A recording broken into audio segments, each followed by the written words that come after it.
Bonjour à tous et bienvenue dans ce Swiss Bliss. Nous sommes le 19 octobre 2024 et comme tous les samedis, on va se faire notre petit point sur ce qui s'est passé cette semaine. Alors, la semaine qui vient de s'écouler était assez particulière parce qu'il s'est passé beaucoup de choses. Mais en même temps, on a l'impression que finalement, on n'est pas plus avancé qu'avant. Il y a eu quelques résultats, bien sûr, c'est le début de la saison, on n'est pas encore à fond dedans. Il y a eu bien sûr quelques chiffres macro, mais c'est pas les plus importants. Il y a eu la BCE, on le sait bien. Mais finalement, aujourd'hui, on a quand même 2-3 bonnes choses. Le DAX est quasiment au plus haut de tous les temps, le S&P est quasiment au plus haut de tous les temps. Encore une fois, on est toujours dans cette ambiance où on peut se poser des questions en se disant est-ce que réellement tout ça c'est pour de vrai? Bah oui, c'est pour de vrai, ça va plutôt pas mal. Donc on va juste faire le bilan de ce qui s'est passé et puis se contenter de se dire que finalement il ne faut pas aller contre le vent et puis juste laisser monter les marchés tant qu'ils ont envie de monter en espérant que la musique ne s'arrêtera pas par surprise.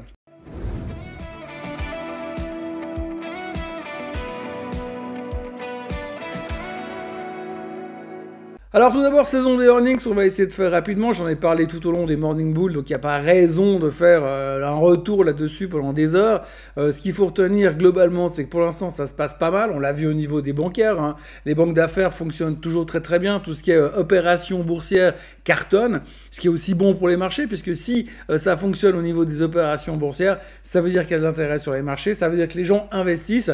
Je rappellerai pour mémoire quand même que le niveau de cash des investisseurs reste extrêmement bas. Donc ce qui veut dire qu'ils sont plutôt all-in sur les actions que prudents. Donc il y a toujours ce côté extrêmement risqué. On a vu aussi que le put-call ratio était très bas cette semaine, que les gens ne sont pas vraiment inquiets.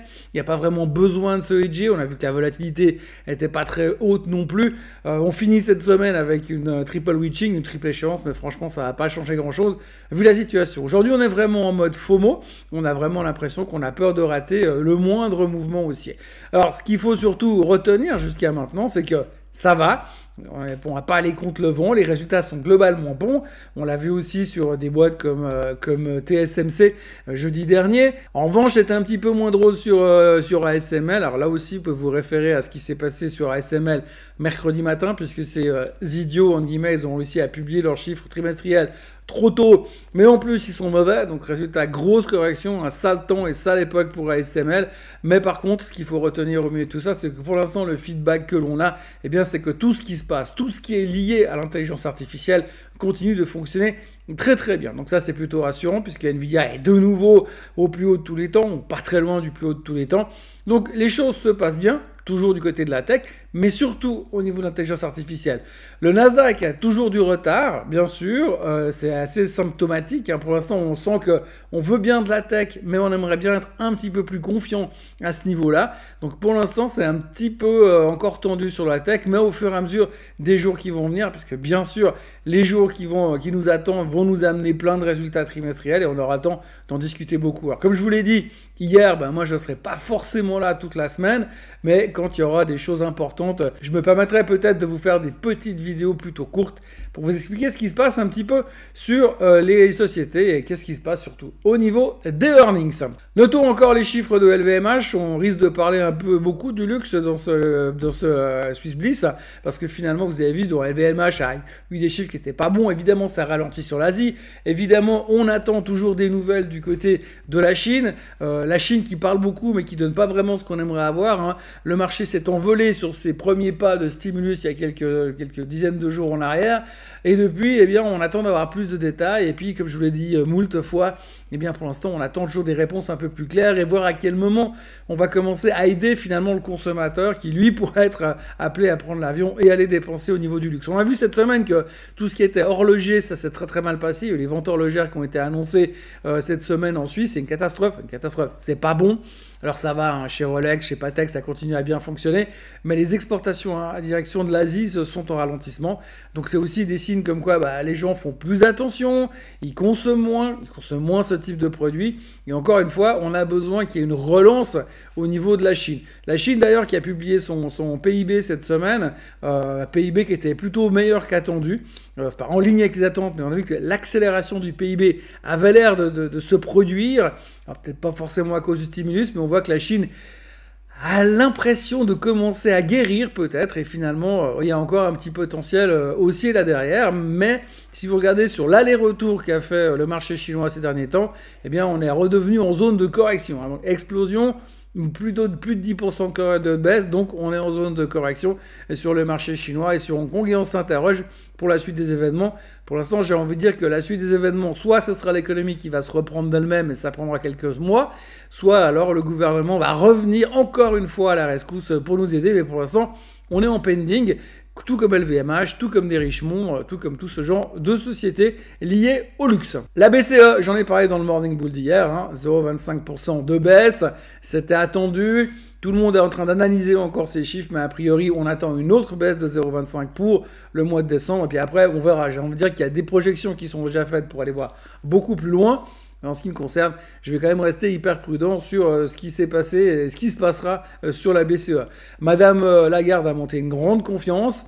Ça ne veut pas dire que ça va durer très longtemps encore, donc ça peut tourner très très vite. On sait que c'est des gens qui sont très volatiles, ces politiciens dans ce métier-là. Ils peuvent changer d'avis comme de chemise, donc il faudra rester méfiant. Mais néanmoins, la Banque centrale a fait le boulot, ce qui rassure un peu les marchés européens de nouveau, qui aujourd'hui montrent toujours quand même 2-3 signes de faiblesse. Je parle des économies européennes, je pense toujours à l'Allemagne, même si cette semaine l'Allemagne a quand même montré quelque chose d'un petit peu plus positif, parce que le moral des investisseurs, vous savez, ce fameux ZEW était en hausse, et donc il y avait un côté rassurant sur le fait qu'on va quand même s'en sortir, et que les Allemands veulent encore y croire. Même si sur le reste, il y a quand même beaucoup de choses qui vont pas bien.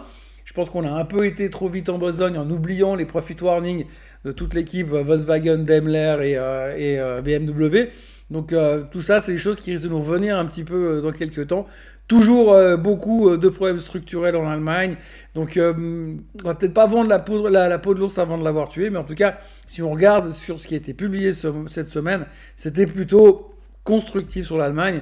De là à dire que c'est pour ça que le DAX termine au plus haut de tous les temps, il n'y a un pas que je ne franchirai pas. En Suisse, les prix à la production étaient en baisse de 0,1% sur le mois dernier, ce qui fait qu'aujourd'hui, le niveau se situe à 107,2, surtout grâce au retrait des produits pétroliers, évidemment.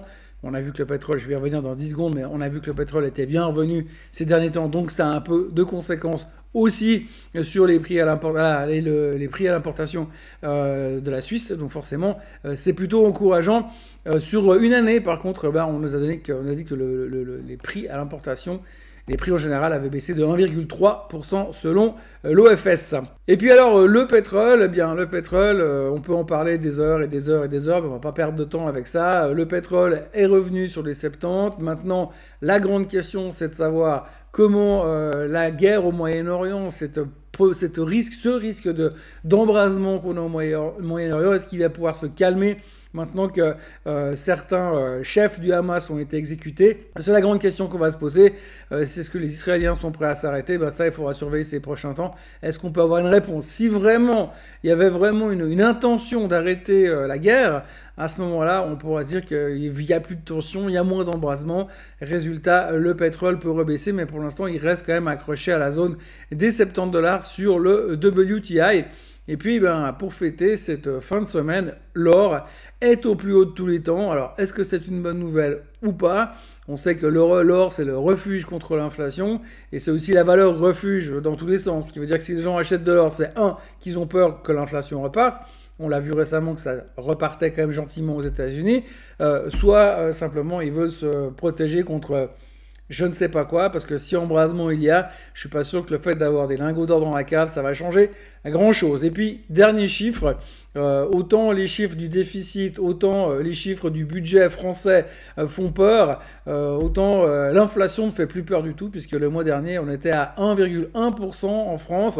Ils ont donc réussi à juguler, à tenir l'inflation. Madame Lagarde le disait encore l'autre jour. Pour elle, l'inflation, ils sont en train de leur tordre le cou. Les Français ont déjà réussi à tordre le cou à l'inflation. 1,1%, ça fera au moins un truc que Macron a réussi à faire durant ces deux quinquennats. Après, n'oubliez quand même jamais que l'inflation est une mesure sur un instant T d'une hausse des matières premières ou des produits de consommation. Mais c'est sur une période donnée. Et quand on vous dit que l'inflation baisse de 3 à 2, Ça veut dire que la progression des prix est moins forte, mais ils progressent quand même. Ils progressent pas de 3%, mais de 2%. Et si vous cumulez toute cette hausse d'inflation qu'on a eue depuis 4 ans, bah on est toujours à des niveaux qui sont, ça dépend les produits dont on parle, mais on frise quand même entre 20 et 30, voire 40% sur certains produits de hausse. Et je pense pouvoir le dire assez ouvertement. D'ailleurs, on peut essayer de faire un sondage sur la vidéo. Combien d'entre vous ont eu une hausse de revenus de 30%, on va dire, sur les 4 dernières années? Juste par curiosité. En ce qui concerne les performances, alors si vous regardez sur une semaine, eh bien, vous verrez que le pétrole est en baisse, pour les raisons que je vous ai expliquées tout à l'heure. Le Philadelphia Semiconductor Index est en baisse de 2,46%. Ça, c'est les raisons basées sur ASML. Donc ASML a quand même fait peur au secteur en relatif, puisque les semi-conducteurs, le reste des semi-conducteurs, on s'attend à des années plus compliquées. En revanche, tout ce qui est intelligence artificielle devrait continuer à fonctionner plutôt pas mal. L'Asie, donc Hang Seng, Nikkei, ça, comme je vous le disais, pour l'instant, on revient un petit peu en arrière en se disant, mais est-ce que le stimulus suffira? Et puis alors pour le reste, eh bien, le CAC 40, plus 0,34%, un peu moins bien que les autres parce que dedans vous avez LVMH qui pèse quand même pas mal après la contre-performance de ces derniers jours. Le Dow Jones au plus haut de tous les temps. Le S&P 500 pas très loin du plus haut de tous les temps, mais 0,6% sur la semaine pour l'instant. Le SMI prend 1% sur la semaine, le DAX 1,22, etc. Donc vous voyez que ça se passe pas trop mal. Alors, comme je vous le disais, au plus haut de tous les temps. Et le Bitcoin a salué quand même, qui reprend 8,5% ces derniers jours, parce qu'on se dit tout simplement qu'avec les élections américaines qui arrivent, il pourrait y avoir des bonnes surprises au niveau du Bitcoin, surtout que si Trump est élu, ça devrait le favoriser un peu plus que les autres. Et selon les derniers sondages, ça se resserre. Alors c'est extrêmement difficile de savoir qui va gagner, bien sûr. Mais quand on regarde un peu les chiffres, c'est 50-50, on va dire. Mais selon les experts, et si vous regardez les sites de droite, eh bien sûr, M. Trump est en tête. Et les sites de gauche, tout le monde trouve que Kamala Harris est absolument géniale. Et c'est donc elle qui est en tête. Et les composants du SMI, alors vous voyez, la semaine, c'est la deuxième colonne. Donc Richemont qui perd 2%, les raisons sont évidemment l'histoire du luxe. UBS qui prend 3,67%. Merci à ce qui s'est passé au niveau des bancaires aux États-Unis, malgré que la FINMA leur court après.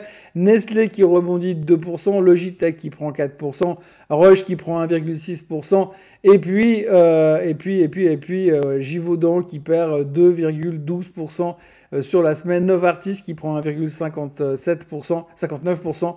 Donc grosso modo, les big names s'en sortent pas trop mal cette semaine. Ce qui fait que ça aide aussi le SMI à se retrouver à des niveaux plutôt corrects. Donc vous voyez, alors je tiens à préciser que quand j'enregistre cette vidéo, il est vendredi, fin d'après-midi, les marchés sont encore ouverts en Europe.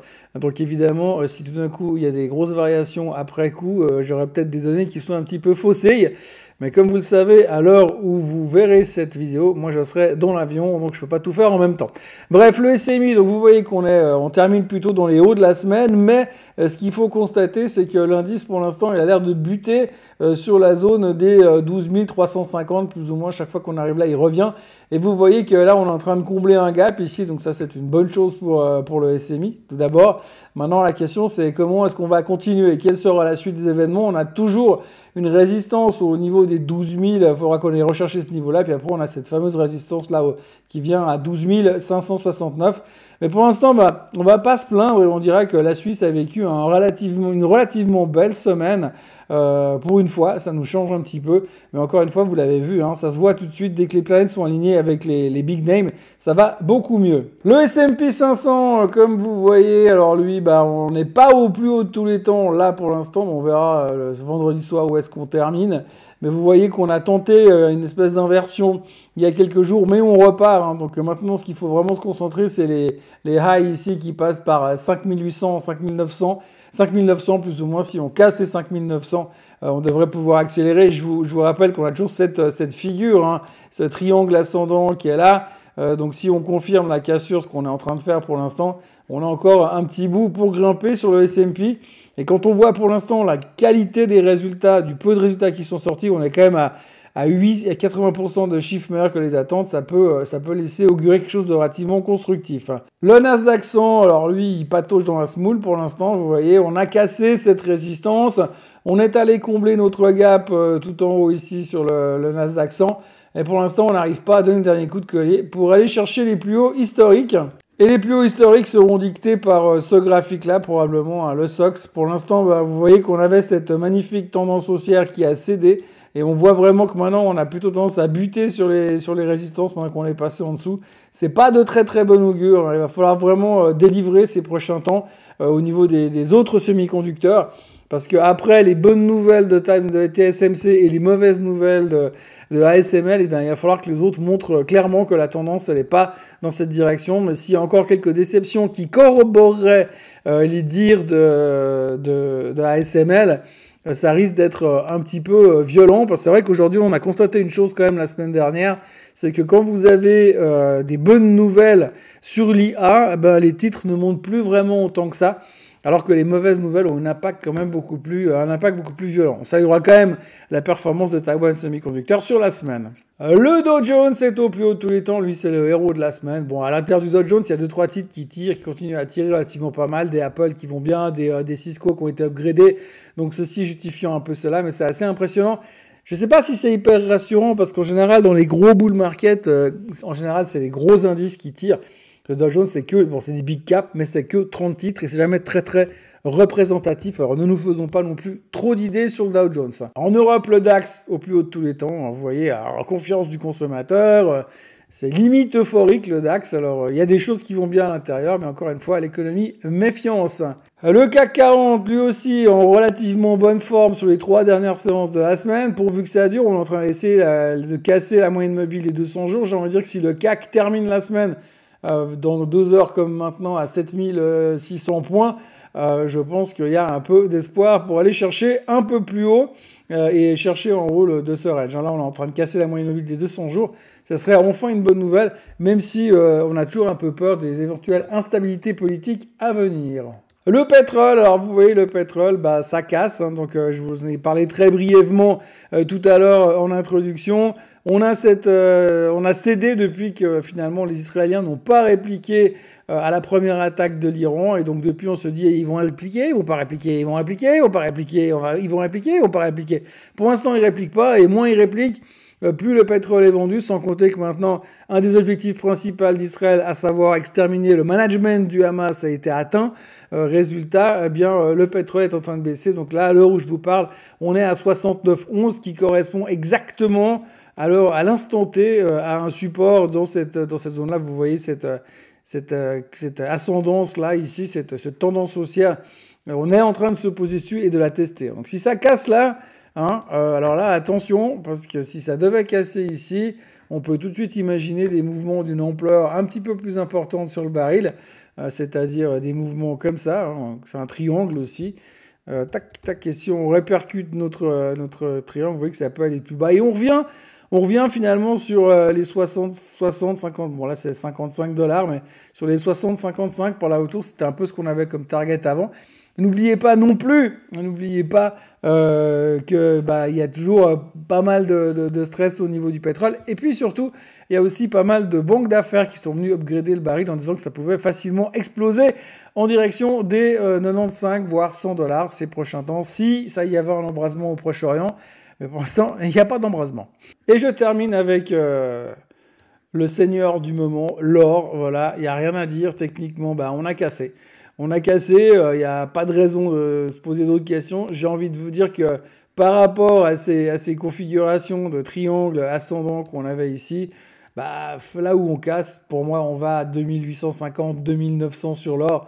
3000, pour l'instant, il n'y a pas techniquement de choses qui nous dit qu'on va y aller, mais en tout cas, pour l'instant, c'est vraiment la chose où tout le monde est plus ou moins d'accord. Quand on vous dit, est-ce que vous voulez acheter de l'or? En ce moment, c'est assez populaire, même si c'est, à mon sens, pas le truc le plus fun de la planète. On termine avec les vedettes de la semaine. Enfin, on termine avec quelques-unes quand même. On commence tout de suite avec Nestlé. Alors, Nestlé, vous l'avez vu, j'en ai parlé dans le Morning Bull Live hier. Donc, on va pas revenir en gros dessus, mais les chiffres étaient pas extraordinaires. La croissance organique était plus faible que prévu. Et Nestlé, ils aiment la croissance organique.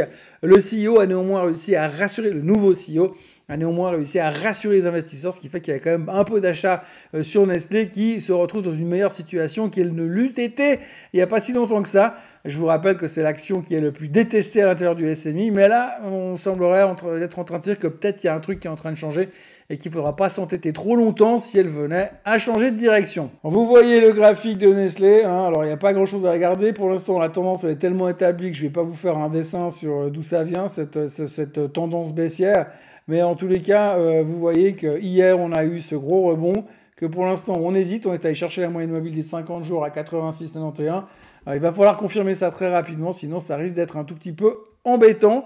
Si vraiment on venait à revenir en direction des plus bas, c'est-à-dire ici, qui correspond plus ou moins à ce support-là, si on revient là et on casse en dessous, alors là, ça veut dire qu'il y a une démission totale sur le titre pour le moment. ABB également a sorti ses chiffres, vous voyez sur le graphique, exactement la même configuration que Nestlé, bon, sauf qu'eux, ils sont plutôt dans une tendance plutôt positive. Donc ABB termine relativement bien hier, il faudra confirmer ces prochains jours. C'était pas non plus waouh, complètement délirant les résultats, mais on va dire relativement constructif, même si certains analystes ont émis deux, trois doutes par rapport à la qualité de ce qu'ils ont publié ce trimestre. On peut également parler de Schindler, Schindler qui a sorti des relativement bons chiffres, alors compte tenu de ce qu'on attendait, parce que finalement Schindler, vu les problématiques de construction en Chine, eh bien, ils ont assez mal vécu cette période, les chiffres n'étaient pas extraordinaires, mais il faut quand même reconnaître que l'un dans l'autre, eh bien, c'est pas catastrophique ce qui nous sortent, ceux qui nous ont sortis, et du coup, eh bien, il y a un regain d'intérêt sur le titre se comportait très bien hier, et puis surtout, la compagnie a annoncé un rachat d'actions de l'ordre de 500 millions de dollars, et donc ça fait toujours plaisir, ce qui fait que pour l'instant, Schindler se comporte relativement bien. Alors vous voyez Schindler, là c'est le bon au porteur, qui s'envole après les résultats, donc on revient de loin quand même, hein, parce que Schindler était à 221 il n'y a pas si longtemps que ça, on était encore cet été, et aujourd'hui on se traite 40 francs plus haut, avec une très belle tendance ascendante qui se dessine et qui se confirme sur Schindler pour le moment.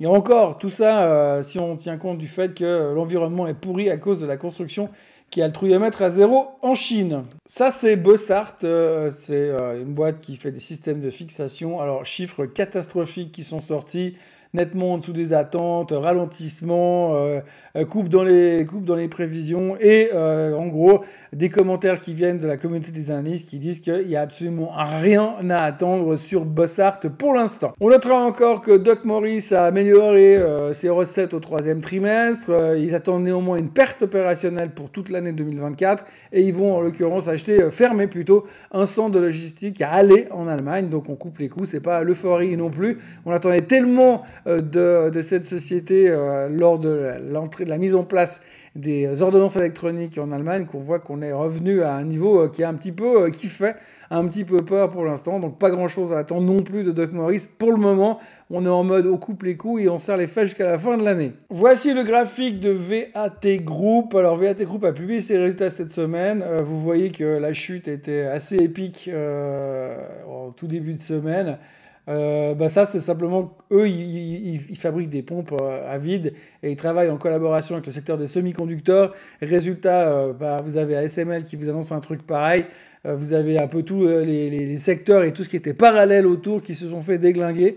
Et donc vous avez donc VAT qui se prend une claque monumentale et qui passe de 425 francs suisses à 374 à l'heure où je vous parle. Les résultats, il y a eu 2 jours de baisse à cause de l'effet ASML et finalement le 3e jour c'était les résultats. Mais ça avait tellement baissé que finalement il n'y avait plus grand chose à faire. Donc on est au fond du trou, on est revenu grosso modo sur les bas. Il faudrait qu'on arrive surtout à ne pas casser ces niveaux de support en dessous des 350 on va dire, pour avoir encore un petit espoir sur VAT. Mais en tout cas vous voyez que depuis cet été, c'est un peu la misère chez VAT et pour l'instant on n'a pas vraiment des signes d'amélioration. Pour les upgrades et downgrades de la semaine, on notera que Givaudan a vu son objectif de prix revu à la hausse par UBS. que Richemont a été downgradé de buy à neutre chez Goldman Sachs pour les raisons qu'on peut imaginer, et Geberit est passé de neutre à buy également chez Goldman Sachs. Ça, c'était les 3 principaux upgrades de la semaine. Il y a encore eu un petit upgrade de la part de Royal Bank of Canada sur Nestlé, mais c'est un petit peu la pêche à la ligne alors que le titre est au fond du bac pour l'instant. Voilà en gros ce que l'on pouvait dire de ce Swiss Bliss. C'est une semaine qui était relativement constructive et plutôt positive. Encore une belle semaine dans le vert.